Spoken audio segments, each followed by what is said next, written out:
Boxing Scene Roundtable. Our favorite Terence Crawford memories. Terence Bud Crawford announced Tuesday that he was hanging up his gloves after a Hall of Fame career. He spent more than 12 years in the spotlight, starting with his HBO debut in 2013 and continuing on with a Ring Magazine championship at lightweight, undisputed championships at junior welterweight and welterweight, a world title at junior middleweight, and a remarkable victory over Saul Canelo Alvarez a few months ago to become undisputed at super middleweight. The Boxing Scene team paid tribute to Crawford by looking back at their favorite memories of the fighting pride of Omaha, Nebraska. Lance Pugmire. Terence Crawford exuded so many of the best attributes we want in an elite athlete. Brilliant, physically gifted, determined not to lose, badass. He carried an insatiable desire to be appreciated. Yet he also looked hard for the most minor slights so he could prove that person wrong. He was kind and generous, ornery and mean depending on the day you caught him or the memory of you he was mulling at the time.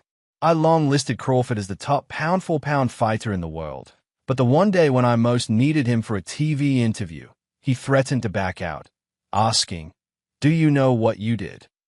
I had no idea, but he kept me squirming for minutes in front of my superiors before granting the conversation.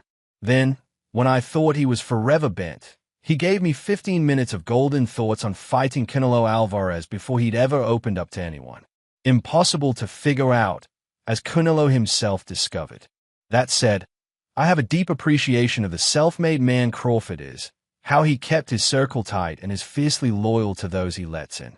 My favorite fight memory, beyond his amazing ability to fight from both stances, was him learning he was trailing on an ESPN scorecard versus Sean Porter and then getting off his stool and knocking out Porter.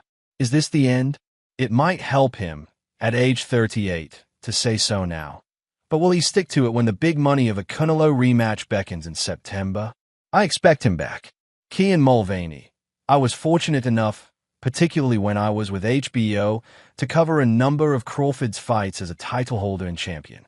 But none of them, not even the beatdown of Errol Spence that will stand as one of his defining victories, matched the experience of being in Omaha when Crawford returned home to face Yuriorkis Gamboa in June 2014.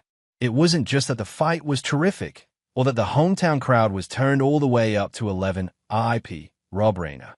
It was the entire experience, coaxing answers out of Crawford, at that stage of his career painfully bad at media interviews, smiling weakly at incredibly off-color jokes from Omaha's previous notable boxer, Ron Stander, as we left the arena, Crawford's family and friends, and in particular his high-energy, high-volume mother Deborah, who crossed the street from the arena each evening during fight week and descended on the hotel bar en masse in anticipation and celebration of their boy Bud's big day, in the sense that maybe, just maybe, we were witnessing the start of something. Lucas Cattell, did you get what you were looking for? The words Terence Crawford said after stopping Eugene in a hometown fight in Omaha, Nebraska. He didn't take lightly the words Gene and his team said before the fight, and he wanted to remind them after the bout. It wasn't just the talent of Crawford. It was the competitor and the meanness that made him an all-time great. When Crawford said those words in a post-fight interview, it always stood out as much as any fight he ever had. Owen Lewis. I came to boxing late enough to miss the bulk of Crawford's career, but I arrived in time for the fight that fans have been eagerly demanding for a half-decade. Crawford versus Errol Spence. Everywhere I looked, experts said the fight was too close to call, a true 50-50, despite vastly different styles. I said as much to my partner, who watched the fight with me on a vacation in Quebec. The first round bore out the previews well enough. Then, in the second, Spence leaned too far forward on a jab, and Crawford promptly deposited him on his rear end with a two-piece counter. The knockdown was shocking in the moment. Few expected such a dramatic show of superiority so early in the fight. A little over 2 years on, I now know that the combination was simply quintessential Crawford. He saw angles nobody else did and had the speed and precision to follow them the way no one else could, and it came together in an instant of unique brilliance. Though his career had its frustrating stalled-out periods, you could grant the same praise to his body of work. Whoever expected him to fight, much less beat, Canelo Alvarez anytime before Crawford annihilated Spence? You're getting out at just the right time, bud. and I'd expect nothing less of you. Congratulations. Jason Langendorf. Crawford's announcement landed, for me, like a bomber, but not as a legitimate shock.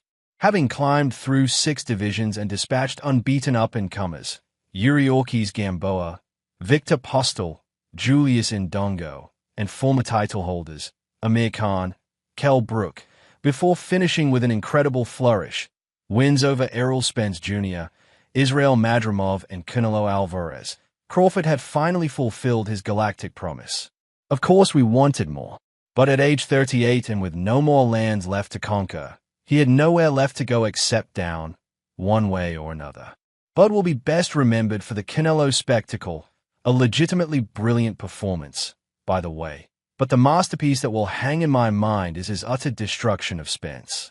It was an exhibition of razor-sharp boxing tools matched with a transcendent ring IQ and the sort of seething purpose that has elevated others. Think Sonny Liston, Roberto Duran, and Edwin Valero, from fighters to terrors. It was also the culmination of Crawford wresting the controls of his career from anyone and everyone else, having established big-time boxing in his Omaha hometown, cut ties from Top Rank to strike out on his own, and will himself into the fights that would finally certify his all-time great career. Tries Dixon. I was at the Spence fight and that, for me, was the pinnacle. I left there feeling Crawford would beat Canelo if they fought. Such was Crawford's dominance. It was one of the elite, dominant performances in modern boxing, and Crawford was every bit as magnificent as his fans, and he told us he was. He was brilliant. From a business perspective, I'm sure he's maximized his opportunities in working with Daniel Kinahan and Turki Alalshik, and has likely always commanded top dollar, or certainly for the final acts of his lucrative career. In the ring, he was immense. He could do it all, had an unquenchable will to win and unshakable self-belief. He had incredible gifts, but those gifts are nothing without repetition, desire, ambition, belief, mentality, and he had the lot. Matt Christie.